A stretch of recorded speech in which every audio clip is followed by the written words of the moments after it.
वालिदैन दुनिया से रुखसत हुए थे, ये वाहिद वो बुढ़िया थी। जब मैं इनके घर पे आता था तो ये मुझे बेटा कह करके पुकारती थी। इसके जुबान से वो बेटा का बोल इतना मुझे पसंद था, इतना मुझे पसंद था कि वो बेटा का बोल अब जब ये दुनिया से रुखसत हो गई तो मुझे रोना इसलिए आ रहा है कि मुझे आलिम कहने वाले लोग तो हैं, मुफ्ती साहब कहने वाले तो हैं, लेकिन अब बेटा कहने वाला कोई नहीं। पैरोकार हमारा मजहब इस्लाम है। अल्लाह तबारक व तआला का दस्तूर और ज़ाब्ता ये है, अल्लाह अमल पर सवाब मुरत्तब करता, अमल करें सवाब मुरत्तब। उसकी यूं मिसाल लीजिए, एक आदमी नमाज पढ़ने का इरादा करता है, नमाज पढ़ने के लिए वजू करता है, नमाज पढ़ने के लिए वो खड़ा होता है, तकबीर तहरीमा कहता है, सना पढ़ता है, सूरह फातिहा पढ़ता है, सूरत मिलाता है, कभी सुबहाना रब्बियल अजीम कहता है, कभी सुबहाना रब्बियल आला कहता है। जब वो नमाज मुकम्मल करता है तो उसे नमाज का सवाब मिलता है। एक आदमी रोजा रखता है, सुबह से लेकर शाम तक खाने पीने से और नफसानी ख्वाहिशात से अपने आप को दूर रखता है तो उसे रोजे का सवाब मिलता है। एक आदमी ज़कात देता है तो उसे ज़कात अदा करने का सवाब मिलता है। एक आदमी हज करता है, हज करने के लिए वो अल्लाह के घर की जियारत करता है, अल्लाह का घर पहुंचता है। जब वो हज करता है तो उसे हज का सवाब मिलता है। तरीका ज़ाब्ता और निज़ाम यही है, अमल पर सवाब मुरत्तब होता है। चार चीजें ऐसी हैं जिस पे सवाब मुरत्तब होता है बगैर किसी मेहनत के, बगैर किसी मुशक्कत के, बगैर किसी परेशानी के, बगैर किसी जद्दोजहद के। सिर्फ उस पे अपनी निगाह डाली जाए, सिर्फ उस पे अपनी नजर डाली जाए, अपनी निगाह से उसे देखा जाए और सवाब मुरत्तब हो जाए। चार चीजें। कितनी चीजें हैं? चार।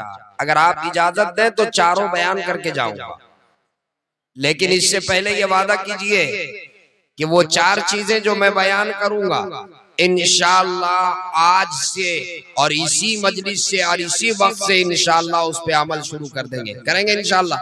जरा हाथ उठाकर कहिए इंशाअल्लाह जी।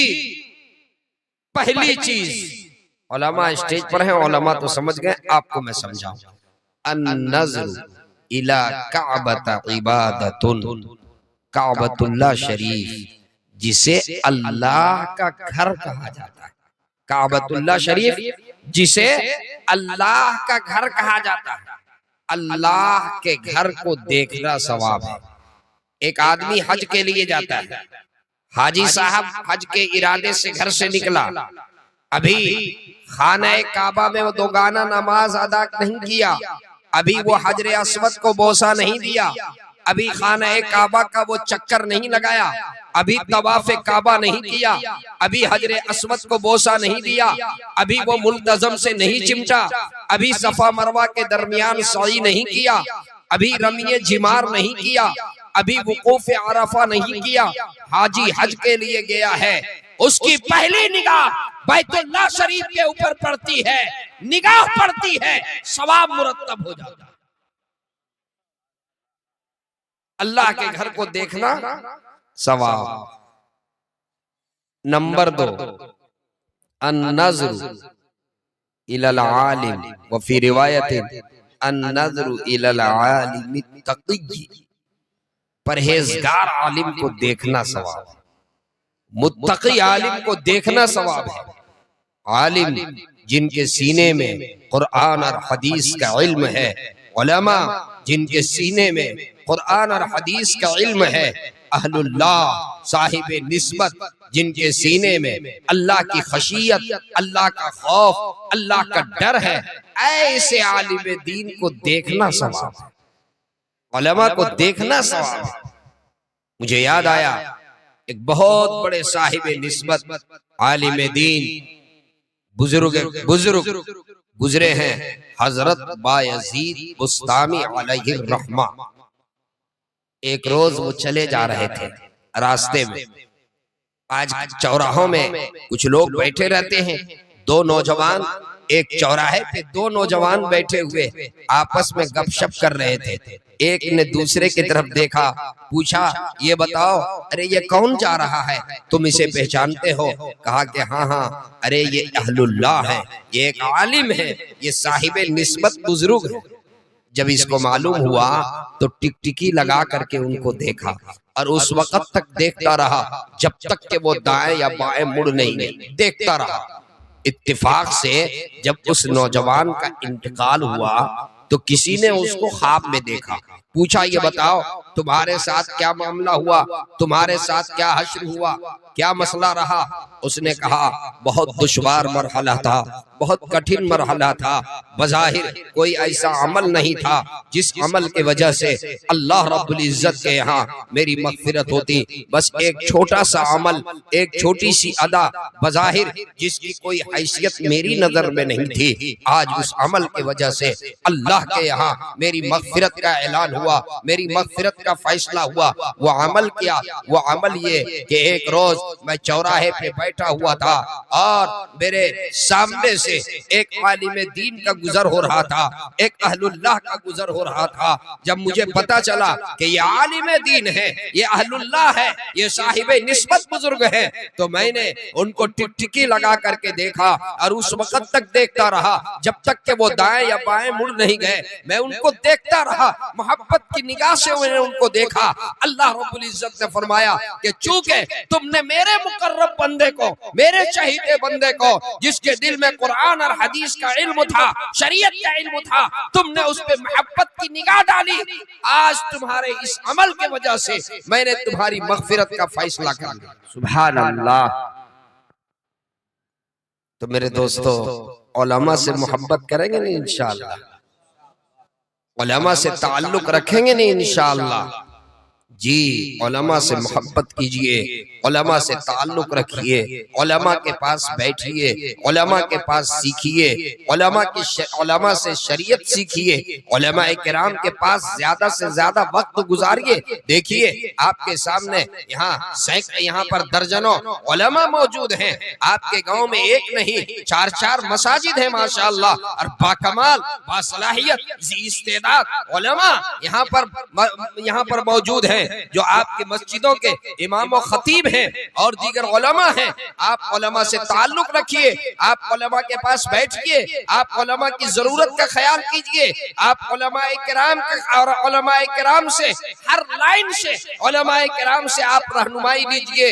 ये उलमा, ये अंबिया के वारिस हैं। उलमा के मकाम को समझिए, उलमा के मर्तबे को समझिए। ये इमाम अइम्मा किराम के मनसब को समझिए। इमाम का मकाम क्या है, इमाम का मर्तबा क्या है, ये जिस मनसब पर बैठे हुए हैं, इस मनसब का मकाम क्या है। एक आलिम दीन अगर मदरसे में है और मसनद हदीस पर बैठ करके वो हदीस पढ़ा रहा है, एक आलिम दीन आपके बच्चों को तालीम दे रहा है, आपके बच्चों को इल्म सिखला रहा है, आपके बच्चों के मुस्तकबिल का वो ज़ामिन है। वो आलिम दीन आपकी नस्लों, आने वाली नस्लों के दीनो ईमान का तहफ़्फ़ुज़ का काम अंजाम दे रहा है। आप उन उलमा से ताल्लुक कायम रखिए और उनसे मोहब्बत कीजिए। मैं बड़ी जिम्मेदारी से कहता हूँ, अगर आपने इखलास के साथ अहलुल्लाह से, उलमा से अगर आपने ताल्लुक कायम रखा और इखलास के साथ उलमा से आपने जिंदगी में वक्त उलमा के साथ आपने गुजारा, तो मुझे अल्लाह की ज़ात आली से उम्मीद है, अल्लाह तबारक व तआला आपके इस अमल की वजह से, हम सब के इस अमल की वजह से अल्लाह कल क़यामत के दिन में हमें कामयाब और कामरान फरमाए। आमीन। एक बात तो मुकम्मल हो गई। दूसरी चीज, तीसरी चीज, अन्नज़्र इला वजहिल वालिदैन इबादत। अज़मत वालिदैन का प्रोग्राम। शमीम साहब के वालिद जो अल्लाह के प्यारे हो गए, उनका ईसाले सवाब भी उनका मकसद है। माँ बाप ये बहुत अजीम नेमत है। और मेरे दोस्तों सच्ची बात यह है, मैं एक जुमला कहा करता हूँ कि इस नेमत की कद्र उस वक्त होती है जब ये नेमत सर से छिन जाती है। जब तक के ये साया सर के ऊपर है इसकी कदर हमें मालूम नहीं। माँ बाप ये कितना अजीम साया है। जब ये साया सर से जुदा हो जाता है और जब माँ बाप रुखसत हो जाते हैं, अल्लाह के प्यारे हो जाते हैं, उस वक्त इसकी कदर मालूम होती है। हजरत मुफ्ती शफी उस्मानी साहब रहमतुल्लाह अलैह के बारे में आता है कि वो एक मस्जिद में जुमे की नमाज पढ़ाया करते थे। हजरत मुफ्ती साहब, हजरत मुफ्ती तकी उस्मानी साहब दामत बरकातहुमुल आलिया, इतने बड़े आलिम दीन, उनके वालिद गिरामी थे। जुमे की नमाज पढ़ाते। तवज्जो कीजिए, एक रोज जुमे के बाद उनके आंखों में आंसू आ गया, वो रोने लगे। पता चला कि पड़ोस में एक बुढ़िया रहती थी, मस्जिद के पड़ोस में, उनका इंतकाल हो गया। तो हजरत मुफ्ती साहब रोने लगे। किसी ने कहा, हजरत आप क्यों रो रहे हैं? इसलिए कि हर जुमे में, जुमे के बाद उस बुढ़िया के यहाँ आपकी दावत होती थी, आप उसके यहाँ खाना तनावुल फरमाते थे। अब वो बुढ़िया अल्लाह की प्यारी हो गई, इसलिए आप रो रहे हैं। हजरत ने जो जवाब दिया है, मेरे नौजवानों, आपके दिल को लग जाए तो आज से अपनी जिंदगी को आप बदल लीजिए। हजरत ने फरमाया कि नहीं, मैं इसलिए नहीं रो रहा हूँ कि वो बुढ़िया मेरी दावत करती थी, मैं उसके यहाँ खाना खाता था, अब वो अल्लाह की प्यारी हो गई, इसलिए मैं नहीं रो रहा हूँ। मैं इसलिए रो रहा हूँ कि जब मेरे वालिदैन अल्लाह के प्यारे हो गए, मेरे वालिदैन अल्लाह के प्यारे हो गए, मैं यहाँ जुमा पढ़ाने के लिए आता था और इस बुढ़िया के यहाँ मैं खाना खाने जाता था, तो ये बुढ़िया मुझे बेटा कहकर पुकारती थी। यूं तो दुनिया में मुझे मौलाना कहकर, मुहद्दिस कहकर, मुफस्सिर कहकर, फकीह कहकर और बड़े बड़े अलकाब व आदाब से पुकारने वाले एक नहीं हजारों हैं। कोई मौलाना साहब कहते हैं, कोई मुफ्ती साहब कहता है, कोई मुहद्दिस कहता है, कोई मुफस्सिर कहता है, लेकिन जब से वालिदैन दुनिया से रुखसत हुए थे, ये वाहिद वो बुढ़िया थी, जब मैं इनके घर पे आता था तो ये मुझे बेटा कह करके पुकारती थी। इसके जुबान से वो बेटा का बोल इतना मुझे पसंद था, इतना मुझे पसंद था कि वो बेटा का बोल अब जब ये दुनिया से रुखसत हो गई तो मुझे रोना इसलिए आ रहा है कि मुझे आलिम कहने वाले लोग तो हैं, मुफ्ती साहब कहने वाले तो हैं, लेकिन अब बेटा कहने वाला कोई नहीं, बेटा कहने वाला कोई नहीं रहा। मेरे नौजवानों, आपको उस वक्त इसकी कदर होगी जब कोई बेटा कहने वाला नहीं रहेगा। इस बेटा के बोल में इतना प्यार है, इतना मिठास है, इतनी मोहब्बत है, इतनी शफकत है, इतनी उल्फत है, आप तसव्वुर नहीं कर सकते। जितनी रिश्तेदारियां हैं इसमें कोई ना कोई गर्ज शामिल है, मफाद शामिल है, लेकिन माँ बाप का ताल्लुक जो अपनी औलाद के साथ है वो बेगौस होता है, वो बेगर्ज होता है, उसमें कोई मफाद शामिल नहीं होता। ए मेरे दोस्तों, अगर बूढ़ी माँ आपकी हयात से है, आप उसकी खिदमत कर लीजिए, आप उनसे दुआएं ले लीजिए, आप उनसे दुआएं ले लीजिए। मैं बड़ी जिम्मेदारी से कहता हूँ, आपकी बूढ़ी माँ हाथ उठाकर आपके लिए दुआ कर देगी, आपकी दुनिया भी संवर जाएगी, आपकी आखिरत भी संवर जाएगी। क्या मकाम है माँ का। एक मौके पर प्यारे आका जनाबे मोहम्मदुर रसूलुल्लाह सल्लल्लाहु अलैहि वसल्लम तशरीफ फरमा थे। एक शख्स ने आपसे सवाल किया, या रसूल अल्लाह सल्लल्लाहु अलैहि वसल्लम, मैं किसकी खिदमत करूं? आप सल्लल्लाहु अलैहि वसल्लम ने फरमाया, माँ की खिदमत करो। फिर पूछा, या रसूल अल्लाह, मैं किसकी खिदमत करूं? आप अलैहिस्सलातु वस्सलाम ने इरशाद फरमाया, माँ की खिदमत करो। या रसूल अल्लाह, मैं किसकी खिदमत करूं? आपने इरशाद फरमाया, माँ की खिदमत करो। फिर पूछा, या रसूल अल्लाह सल्लल्लाहु अलैहि वसल्लम, मैं किसकी खिदमत करूं? आप अलैहिस्सलाम ने इरशाद फरमाया, बाप की खिदमत करो। 3 मरतबा आपने उनका ये सवाल कि मैं किसकी खिदमत करूं, मेरा हुस्न सुलूक का सबसे पहला जो है मुकद्दम शख्स कौन है, मैं किनके साथ हुस्न सुलूक का मामला सबसे ज्यादा करूं, कौन इसके सबसे पहले मुकद्दम है, मैं सबसे पहले मैं किसकी खिदमत करूं। आप अलैहिस्सलातु वस्सलाम ने 3 मरतबा माँ के हक को मुकद्दम बयान फरमाया और चौथी मरतबा बाप का हक बयान फरमाया। अल्लाह हमारे उलमा और मुहद्दिसीन के कब्र को नूर से मुनव्वर फरमाए, जिन्होंने हदीस रसूल का नुक्ता बयान फरमाया, वजह बताई क्या बात है कि 3 मरतबा माँ के हक को मुकद्दम बयान फरमाया और चौथी दफा बाप के हक को बयान फरमाया। इसकी वजह क्या है? उलमा इसकी एक वजह ये तहरीर फरमाते हैं कि माँ जिंदगी में 3 ऐसे मरहले से गुजरती है जिससे हर एक होने वाली माँ को गुजरना पड़ता है, बाप को नहीं। वो जिंदगी का पहला मरहला जिससे हर एक होने वाली माँ को गुजरना पड़ता है, वो जब एक माँ होने वाली माँ उम्मीद से होती है, हमल से होती है, वो 9 महीने तक के हमल के बोझ को बर्दाश्त करती है। इस तरह बर्दाश्त करती है कि कभी खाना खाती है तो खाना पलटी, कभी वो पानी पीती है तो पानी उल्टी, कभी वो सीढ़ियों पे चढ़ती है तो चढ़ते हुए उसे डर लगता है, कभी वो कुएं से पानी खींचती है तो पानी खींचते हुए उसे डर लगता है, कभी वो कोई बोझल चीज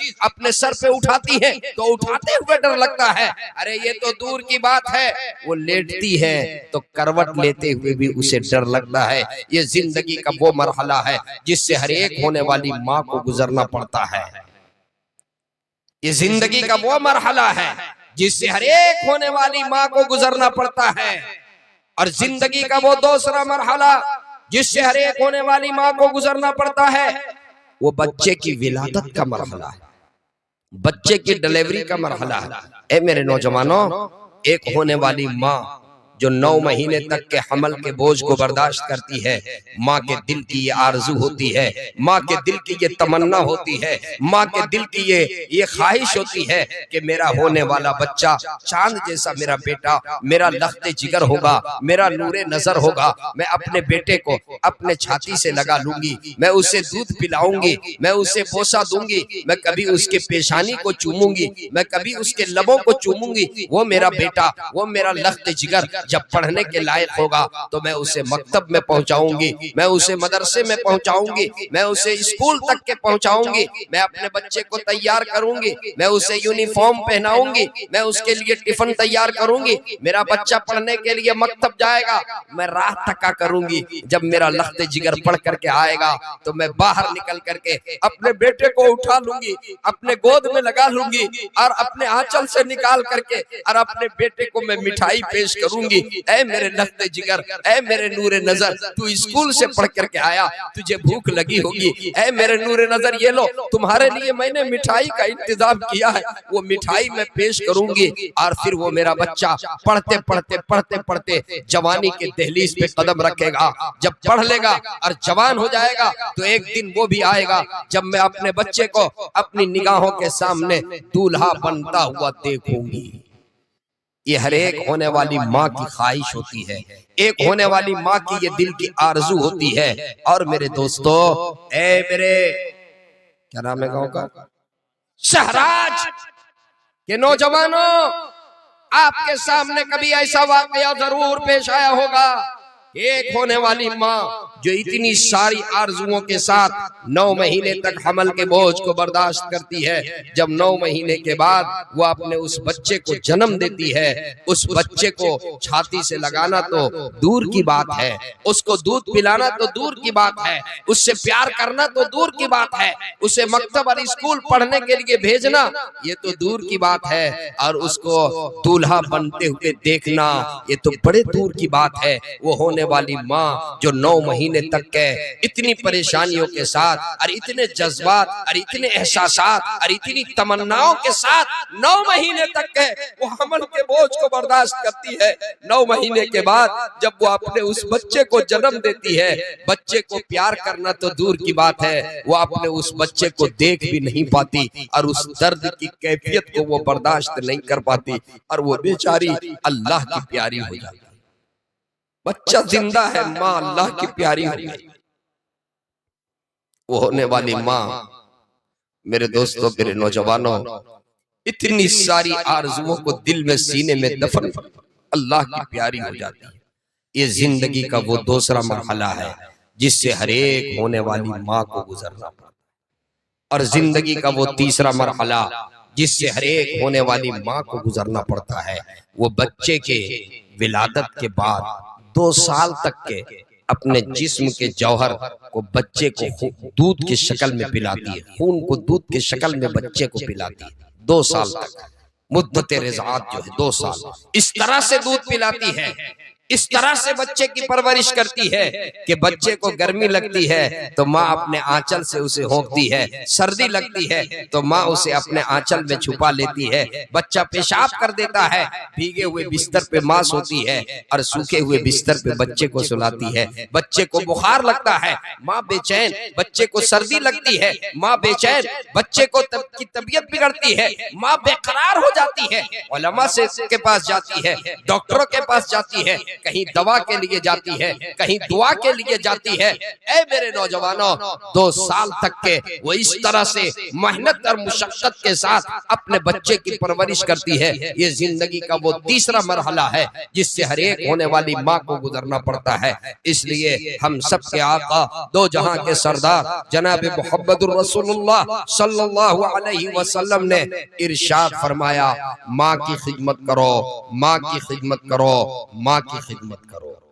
ऐ मेरे नौजवानों, मैं आपको ये पैगाम देकर रुखसत हो रहा हूँ। मेरे दोस्तों, जिनकी माँ हयात से है, बूढ़ी माँ हयात से है, कभी आप उसे तकलीफ ना पहुंचाओ। कुरान में है, वला तकुल लहुमा उफ्फिन वला तनहरहुमा, माँ के सामने उफ तक ना कहो, अल्लाह, उफ तक ना कहो। आज हमारा हाल क्या है? माँ के ऊपर गरजते हैं, माँ के ऊपर बरसते हैं, बीवी की वजह से माँ को सख्त और सुस्त कहते हैं, माँ के साथ बुरा भला कहते हैं, माँ के साथ बदतमीजी करते हैं। जिस माँ ने इतने नाज़ो न्याम के साथ आपको पाला, जब वो माँ अपने सामने अपने जवान बेटे की जुबान से गुस्ताखी करते हुए कलिमात सुनती है, उस माँ के दिल पे क्या गुजरता, उस माँ को कितनी, उस माँ के सीने में कितनी दर्द होती होगी और किस तकलीफ से का वो एहसास करती होगी, उसके लिए बोलने के लिए मेरे पास अल्फाज नहीं है। ऐ मेरे नौजवानों, माँ की ममता कुछ और चीज है। बहुत से नौजवान कहते हैं कि नहीं, मेरी माँ मेरे ऊपर जुल्म करती है, मेरी माँ मेरे साथ यह करती है, वह करती है। ऐ मेरे दोस्तों, कभी भी माँ अपनी औलाद के लिए जालिम नहीं हो सकती, बाप अपनी औलाद के लिए जालिम नहीं हो सकता, माँ अपनी औलाद के ऊपर कभी जुल्म नहीं कर सकती, कभी जुल्म नहीं कर सकती। अरे माँ की ममता तो वो है, एक नहीं सैकड़ों ऐसे वाकयात हैं, आप उसके पढ़िए तो पता चलेगा कि माँ की ममता क्या है, माँ की ममता क्या है।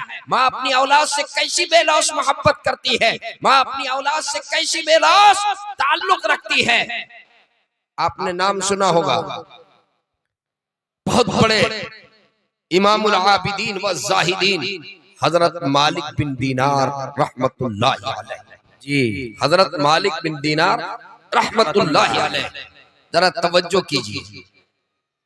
हरम काबा में बैठे हुए, काबतुल्लाह शरीफ के सहन में बैठे हुए, हज के लिए गए हुए, हज के अरकान अदा कर चुके हैं, रात का आखिर हिस्सा है, तहज्जुद का वक्त है, और हजरत मालिक बिन दीनार रहमतुल्लाहि अलैह तहज्जुद की नमाज से फारिग होकर के सहने काबा पे बैठे हुए हैं। अचानक 2 फरिश्ते आते हैं, आपस में गुफ्तगू करते हैं।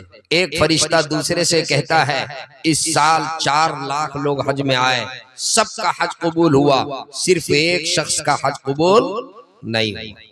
मालिक बिन दीनार रहमतुल्लाहि अलैह परेशान हो जाते हैं, कहीं ऐसा तो नहीं कि वो बदनसीब मैं हूँ। पूछते हैं कि बताइए वो कौन बदनसीब है जिसका हज कबूल नहीं हुआ। वो कुछ नहीं बताते। दूसरे दिन फिर शहने काबा पे बैठे हुए हैं और फिर वो 2 फरिश्ते आए और फिर यही गुफ्तगू की, इस साल 4 लाख लोग हज में आए, सबका हज कबूल हुआ, सिर्फ एक शख्स का हज कबूल नहीं हुआ। तीसरे दिन जब फरिश्तों ने यही गुफ्तगू की तो मालिक बिन दीनार रहमतुल्लाहि अलैह ने पूछा, ये तो बता दीजिए वो कौन बदनसीब है। कहा कि सुनो, अभी इस दरवाजे से, काबतुल्लाह के इस गेट से एक शख्स दाखिल होगा, नाम अब्दुर्रहमान बिन सिराज होगा, और वो लंबी कद का आदमी, कद का लंबा, और उसके पेशानी पर सजदे का निशान होगा, उसके हाथ में तस्बीह होगी, उसके गर्दन पे पट्टा होगा, और वो इस गेट से अंदर दाखिल होगा। मालिक बिन दीनार कहते हैं मैं इंतजार में रहा, मैं मुंतजिर रहा, मैं देखता रहा, जो हुलिया बताया था उसी हुलिये का मालिक जो है वो शख्स दाखिल हुआ, उस गेट के अंदर दाखिल हुआ। जो ही वो दाखिल हुआ उसकी जुबान पर यह कलीमा था, लब्बैक लब्बैक अल्लाहुम्मा लब्बैक लब्बैक अल्लाहुम्मा लब्बैक। जो ही उसने कहा लब्बैक, आवाज आई ला लब्बैक ला लब्बैक, तेरी हाजिरी कबूल नहीं, तेरी हाजिरी कबूल नहीं। मालिक बिन दीनार कहते हैं उसको अपने पास बुलाया, मैंने पूछा ये बताओ तुम कौन बदनसीब हो, क्या बात है? अरे तुम कह रहे हो लब्बैक, आवाज आ रही ला लब्बैक, ये आवाज तेरे कानों से टकराई। कहा मालिक बिन दीनार आपने तो पहली बार सुनी है, मैं 8 साल से हज के लिए आता हूँ, बिला नागा हज कर रहा हूँ, हर साल हज के अरकान अदा करने के बाद ये आवाज मेरे कानों से टकराती है, मैं कहता हूँ लब्बैक ए अल्लाह मैं हाजिर हूँ, जवाब मिलता है ला लब्बैक, तेरी हाजिरी कबूल नहीं। मालिक बिन दीनार रहमतुल्लाह अलैह पूछते हैं आखिर बात क्या है, क्या तुमने गलती की है, क्या तुम्हारा जुर्म है, क्या तुम्हारा कसूर है? कहा बस गलती ऐसी है जो बयान करने के काबिल नहीं, गलती ऐसी है, जुर्म ऐसा है जो बयान करने के काबिल नहीं। कहा कि क्या गलती है? कहा गलती यह है कि मैं अपनी माँ का गुस्ताख हूँ, माँ की शान में मैंने न सिर्फ ये कि गुस्ताखी की बल्कि माँ के ऊपर मैंने अपना हाथ उठा दिया। ये कहकर वो ज़ारो क़तार रोने लगा। मालिक बिन दीनार कहते हैं कि मैंने कहा हटो मेरे सामने से, ये वो मकाम मुक़द्दस है जहां अल्लाह की रहमत नाजिल होती है, तुम जैसे मलऊन की वजह से और तुम जैसे मनहूस की वजह से कहीं ऐसा ना हो कि अल्लाह की लानत ना हो, इसलिए हटो मेरे सामने से। कहने लगे मालिक बिन दीनार आपने पूछा है तो आप मेरा मसला हल कर दीजिए, मेरी वालदा भी हज के लिए आई हुई है और फला खेमे के अंदर ठहरी हुई है, वो मेरी वालदा उसका हुलिया ये है वो कुरान की तिलावत कर रही होगी या जिक्र अज़कार में मसरूफ होगी, अक्सर उसका वो कुरान की तिलावत में मसरूफ रहती है, वो खातून बहुत आबिदा है, मेरी माँ बहुत जाहिदा है, बहुत नेक मेरी माँ है, वो बैठी हुई होंगी जिक्र अज़कार में मसरूफ होंगी और उनके चेहरे के ऊपर एक तरफ जो है वो दुपट्टा होगा, आधी एक आंख ढकी हुई होगी और एक आंख खुली हुई होगी, ये हुलिया होगा, वो मेरी वालदा है। आप जाइए और जा करके उनसे मेरी सिफारिश करवा दीजिए। चुनांचे मालिक बिन दीनार कहते हैं कि मैं उस खेमे में पहुंचा, जो हुलिया बताया था मैंने उसको देख करके सलाम किया और मैंने कहा आप कौन हैं? आप अब्दुर्रहमान बिन शिराज की अम्मी हैं, आप अब्दुर्रहमान बिन शिराज की अम्मी हैं। जो ही मैंने नाम लिया उनके आंखों में आंसू आ गए, दोनों आंखें आंसू से डबडबा गई, दोनों आंखें आंसू से लबरेज, कहने लगी अरे उसका नाम आपने क्यों लिया? कोई नाम लेता है तो मेरी आंख में दर्द हो जाती है, उसका नाम सुन करके आंख में दर्द हो जाती है। मालिक बिन दीनार रहमतुल्लाहि अलैह ने पूछा बात समझ में नहीं आई, नाम से आंख के दर्द का क्या ताल्लुक है? नाम से आंख के दर्द का क्या ताल्लुक है? कहा कि आपको नहीं मालूम मालिक बिन दीनार, मेरा वो बेटा अब्दुर्रहमान बिन शिराज मेरा वो बदनसीब बेटा है जिसने मेरे चेहरे के ऊपर थप्पड़ मारा और इतने जोर से थप्पड़ मारा कि मेरी आंख एक बाहर निकल, मेरी आंख बाहर निकल गई, इसलिए मैं इस आंख को ढक करके रखती हूँ। और कहा कि जब कोई उसका नाम मेरे पास लेता है तो उस आंख के अंदर दर्द शुरू हो जाती है जिस आंख में उसने थप्पड़ मारा था। मालिक बिन दीनार रहमतुल्लाहि अलैह कहते हैं आप उसे माफ क्यों नहीं कर देते?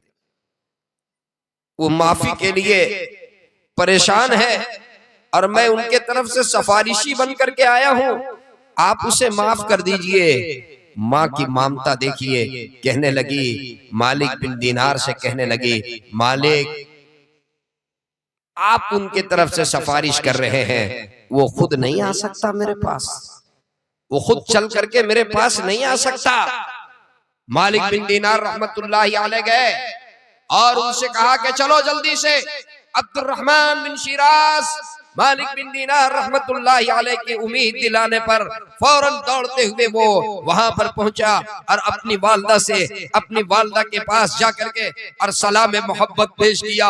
माँ की ममता देखो। ऐ मेरे नौजवानों, जो ही अब्दुर्रहमान बिन शिराज वहां पहुंचता है और अपनी वालदा से जाकर के सलाम करता है, अपनी वालदा से माफी तलब करता है, माँ कहती है ऐ मेरे बेटे, ऐ मेरे लख्त जिगर, 8 साल से ये सीना औलाद की इश्क से, ये सीना औलाद के इश्क की आग इस सीने के अंदर भड़क रही है। ऐ मेरे बेटे तुम कहाँ थे? आ जाओ, मेरे सीने से लग जाओ और वो औलाद की इश्क और औलाद की मोहब्बत की आग जो मेरे सीने में भड़क रही है उसे ठंडा कर दो। ऐ मेरे बेटे तुम कहाँ थे? मैं तो तुम्हारे इंतजार में थी। जाओ, तुम आ गए, मैंने तुम्हें माफ कर दिया। जो ही माँ माफ करती है, आवाज आती है कि तुमने माफ कर दिया तो मैंने भी माफ कर दिया। और न सिर्फ ये कि इस साल का हज बल्कि पिछला 8 साल का हज भी तुम्हारे माफ करने के बरकत से मैंने सब हज भी कबूल कर। सुभान अल्लाह, नारे तकबीर, अज़मत वालिदैन हजरत मौलाना अकरम साहब, सरजमीन सहरा, नारे तकबीर। माशाअल्लाह। मेरे दोस्तों, आप इरादा कीजिए जिनके वालिदैन हयात से हैं, बूढ़ा बाप अगर जिंदा है, एक बाप जब बेटा होता है तो बाप को कितनी खुशी होती है, अकीका करता है, बेटे की तालीम में लाखों रुपए खर्च करता है, बेटे के लिए रक्षा चलाता है, बेटे के लिए मजदूरी करता है, बेटे के लिए हल चलाता है, बेटे के लिए खेत में मजदूरी करता है, बेटे के लिए प्रदेश जाता है, बेटे के लिए धूप में और बारिश का नहीं ख्याल करता, धूप में कभी काम कर रहा है, कभी बारिश में काम करता है, कभी घर से 2000 किलोमीटर बाहर जाता है अपनी औलाद की मोहब्बत के लिए, अपनी औलाद की परवरिश के लिए, अपनी औलाद की जरूरत के लिए।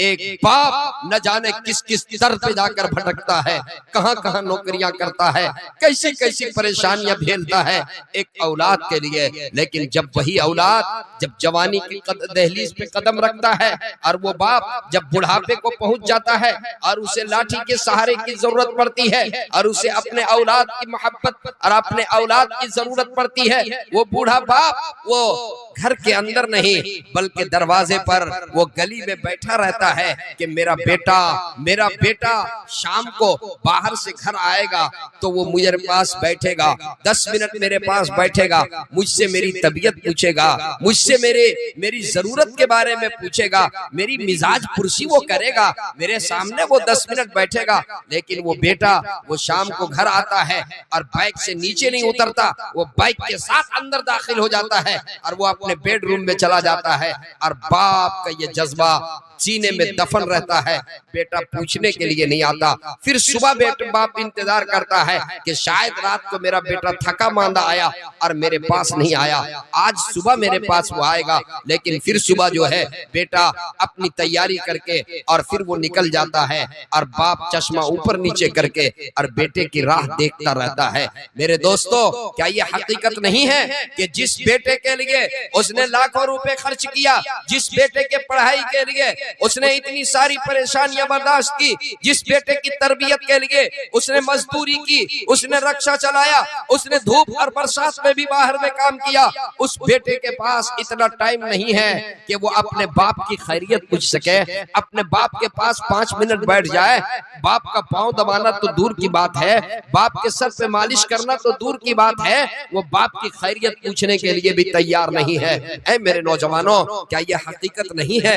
ऐ मेरे नौजवानों, मैं बड़ी जिम्मेदारी से ये बात कह करके जा रहा हूँ, अगर माँ बाप आपके हयात से है, माँ बाप की खिदमत कर लीजिए, उनकी दुआएं ले लीजिए, उनकी दुआएं ले लीजिए। मैं बड़ी जिम्मेदारी से कहता हूँ, अगर आपने अपने वालिदैन को नाराज किया, अगर आपने अपने वालिदैन को खुश नहीं किया, अगर आप अपने वालिदैन के गुस्ताख हैं, अगर आप अपने वालिदैन के नाफरमान हैं, मैं बड़ी जिम्मेदारी से उलमा की मौजूदगी में एक बात कह करके जा रहा हूँ, माँ बाप का नाफरमान वो जमीन वाला हो सकता है, वो जमींदार हो सकता है। माँ बाप का नाफरमान वो बाइक बैलेंस वाला हो सकता है। माँ बाप का नाफरमान वो इक्तिदार का मालिक हो सकता है। माँ बाप का नाफरमान वो हुकूमत का मालिक हो सकता है। माँ बाप का नाफरमान वो बड़े ओहदे पर फाइज हो सकता है, उसे दुनिया की सारी चीजें मिल सकती हैं, लेकिन मैं ये कह करके जा रहा हूँ, माँ बाप का नाफरमान उसे दुनिया में और उसे जिंदगी में कभी सुकून नहीं मिल सकता, कभी उसे सुकून नहीं मिल सकता। इसलिए तय कीजिए कि माँ बाप के साथ कभी भी नाफरमानी नहीं करेंगे। तय कीजिए, हाथ उठाकर कहिए इंशाअल्लाह, माशाअल्लाह। अगर इन्हीं बातों पर आपने अमल कर लिया, मैं समझता हूं कि मजीद कुछ कहने की जरूरत नहीं है। ए मेरे नौजवानों, बस आपको ये पैगाम देकर मैं रुखसत हो रहा हूं, आप अपना वक्त मोबाइल में ज़ाया मत करो। आज का नौजवान 24 घंटे में वो 20 घंटा मोबाइल पे लगा रहता है। रात के 12 बजे, रात के 1 बजे, रात के 2 बजे तक जो है वो फेसबुक में है, व्हाट्सएप में है, और मोबाइल और उसके अंदर ये इंटरनेट, और इंटरनेट में वो सारी सहूलतें और वो सारे गंदे मनाजिर जो उसके अंदर मौजूद हैं। माफ कीजिएगा, हमें हमारा ईमानी हरारत, हमारा अंदर का जज्बा हमारा मर चुका है। हमें इसका एहसास नहीं कि हम नेट खोलने के बाद हम क्या क्या उसके अंदर देख रहे हैं, किन मनाजिर को हम देख रहे हैं, किन गंदी तस्वीरों को हम देख रहे हैं, बरहाना तस्वीरों को हम देख रहे हैं। मोबाइल के जरिए से हम गलत टेलीफोन इस्तेमाल कर रहे हैं, गलत बातचीत कर रहे हैं, गैर महरम से गुफ्तगू कर रहे हैं। ऐ मेरे नौजवानों, ये आप तय करो, आप तय करो, मोबाइल का इस्तेमाल सही करेंगे, मोबाइल का इस्तेमाल कभी गलत नहीं करेंगे। और नौजवानों, रात को 12 बजे रात तक, 1 बजे रात तक गली में बैठ करके और मोबाइल देखने वालों, क्रिकेट देखने वालों, और गली और चौराहे में रात के 1 बजे तक के बदमाशी और अय्याशी करने वालों, शराब के अड्डों में बैठने वालों, जुए के अड्डों में बैठने वालों, बेहयाई की कोठरियों में बैठने वालों, ऐ मेरे नौजवानों, आप कौम के मुस्तकबिल हो, आपसे बड़ी उम्मीदें वाबस्ता हैं। उठो, पढ़ो, लिखो। आज जरूरत है बेहतरीन डॉक्टर की, आज जरूरत है बेहतरीन इंजीनियर की, आज जरूरत है वकील की, आज जरूरत है मजिस्ट्रेट की, आज जरूरत है आईएएस की, आज जरूरत है आईपीएस की, आज जरूरत है लेक्चरर की, आज जरूरत है प्रोफेसर की। ऐ नौजवानों, उठो। आज हालात अजीबो गरीब है, आज हालात अजीबो गरीब है। अगर इन हालात में तुम बेदार नहीं हुए और ख्वाब गफलत में सोए रहे और मोबाइल के अंदर तुम पड़े रहे, नौजवानों याद करो, वो दिन कहीं ऐसा ना आ जाए, वो दिन ना आ जाए जब हम चाहें नमाज पढ़ने के लिए लेकिन नमाज पे पाबंदी हो, हम चाहे मस्जिद को आबाद करने के लिए लेकिन इस पे पाबंदी हो, हम चाहे दाढ़ी रखने के लिए हमारी दाढ़ियों पे पाबंदी लग जाए, हमारी टोपियों पे पाबंदी लग जाए, हमारे इस्लामी यूनिफॉर्म पर पाबंदी लग जाए। मेरे दोस्तों, उससे पहले तैयार हो जाओ, उठो और बेदार हो जाओ। रातों को जल्दी सो और सुबह फजर में उठो, सुबह वर्जिश करो, सुबह वॉकिंग करो, सुबह तफरी करो। जो कौम रात को देर से सोती है और सुबह देर तक के उठती है, वो कभी कामयाब नहीं हो सकती। मेरे दोस्तों, मुझे उम्मीद है इन्हीं चंद मारूजात के ऊपर मैं अपनी बात को खत्म करता हूँ। मैं शुक्रगुजार हूँ हजरत मौलाना मुनीरुद्दीन साहब और दीगर यहाँ के उलमाए किराम और शमीम साहब, मैं इनका शुक्रिया अदा करता हूँ जिन्होंने मुझे आज के इस प्रोग्राम में मदऊ किया। और मैं आप सबका शुक्रगुजार हूँ कि आपने बड़ी तवज्जो के साथ मेरी बातें आपने समाअत फरमाई। चूंकि मुस्तकिल प्रोग्राम है और फिर अभी यहाँ से लंबा सफर है, मुझे सुबह फजर के बाद ही फौरन बिहार का सफर में मुझे निकलना है, इसलिए मैं इन्हीं चंद बातों पर अपनी बात को खत्म करता हूँ, इस उम्मीद के साथ कि आप मेरी बात जो सुने हैं इंशाअल्लाह आज़म कीजिएगा, इंशाअल्लाह उस पे अमल भी करेंगे इंशाअल्लाह। अभी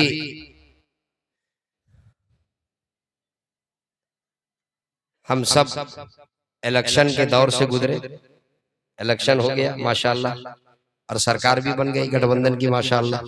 जी देखिए हम लोग झारखंड के हैं, तर्जमान झारखंड चले गए हैं मुमताज साहब, कहाँ पीछे क्यों बैठ गए? है नहीं खाने के लिए? नहीं खैनी नहीं खाते। अच्छा अच्छा, मुमताज साहब देखिए कुछ लोग हमारे यहाँ जिद्दी बिरादरी, क्या मौलाना जाकिर साहब याद है जी? आपके काम का लतीफा है। जिद्दी बिरादरी का मतलब यह है कि एक मर्तबा वो किसी चीज को हाँ कर दे तो सब मिलकर उससे ना नहीं कहलवा सकते, और ना कह दे तो सब मिलकर उससे हाँ नहीं करवा सकते। जेठ बैसाख का महीना था, जेठ बैसाख समझते हैं ना? अभी जेठ बैसाख नहीं ना है, जेठ बैसाख का महीना उसको हमारे यहाँ छुट्टा दिन कहते हैं। क्या कहते हैं? छुट्टा, छोटा नहीं छुट्टा। छुट्टा दिन का मतलब यह है कि लोग जानवर को यूं ही छोड़ देते हैं, कोई खेत खलियान खाली रहता है तो लोग जानवर को ऐसे ही छोड़ देते हैं, कोई चरवाहा उसके साथ नहीं जाता। चाचा समझ रहे होंगे। तो जेठ बैसाख का महीना छूटा दिन, एक किसान अपने जानवर को लेकर जा रहा था, जानवर को लेकर जा रहा था, देखा खेत खलियान है, ना गेहूं है ना धान है ना और कुछ लगा हुआ, उधर से लेकर जानवर को गुजर गया। देख लिया जिसका खेत था, इत्तेफाक से वो खेत जिद्दी बिरादरी का था। किसका था? जिद्दी बिरादरी। उसने देख लिया, दौड़ते हुए आया, आकर उसका गरीबान पकड़ लिया, कहा कि ये बताओ तुमने मेरे खेत की तरफ से अपने जानवर को गुजार दिया, अगर इसमें खेती लगी हुई होती तो क्या होता? अगर इसमें खेती लगी हुई होती तो क्या होता? कहा अरे अल्लाह के बंदे, खेती लगी हुई होती तो हम इधर से लेकर नहीं जाते। का वो नहीं पूछ रहे हैं, जितना पूछ रहे हैं उतने बताओ, जितना पूछ रहे हैं उतना जवाब दो। अगर खेती लगी हुई होती तो क्या होता?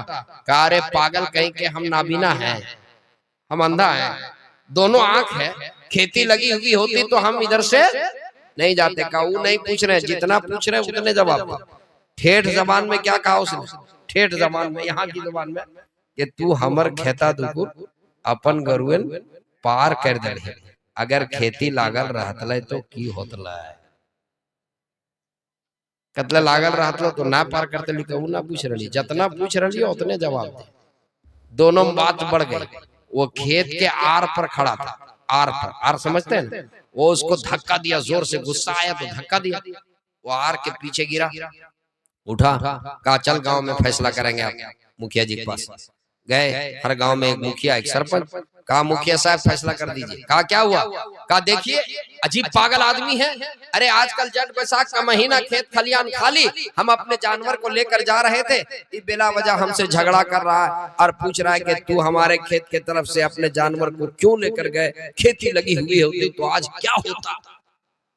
तो मुखिया जी ने कहा कि ये मुकदमा कोई मुश्किल मसला नहीं है, ये आसान है, समझा देंगे, बात खत्म हो जाएगी, ये फैसला ज्यादा मुश्किल नहीं है। अब मुखिया जी फैसला सुनाना चाहते थे, उससे पहले वो जिद्दी बिरादरी के आदमी ने कहा मुखिया जी ये फैसला बाद में होगा कि इसने मेरे खेत के तरफ से अपने जानवर को गुजार दिया, अगर खेती लगी हुई होती तो क्या होता, ये फैसला तो बाद में होगा, पहले ये फैसला कीजिए। मैं खेत के आर पर खड़ा था, खेत के आर पर खड़ा था, इसने मुझको धक्का दे दिया, अगर आर के पीछे तरफ कुआं होता तो क्या होता? कुआं रहतले तो की होता? जिद का कोई इलाज है? पूरी रात तकरीर करें, एक दिन नहीं 30 दिन जलसा करें और तय कर ले कि मुझको मानना नहीं, तो इसका इलाज होगा? और अगर मानने का जज्बा होगा तो 1 घंटा काफी है। अब आपके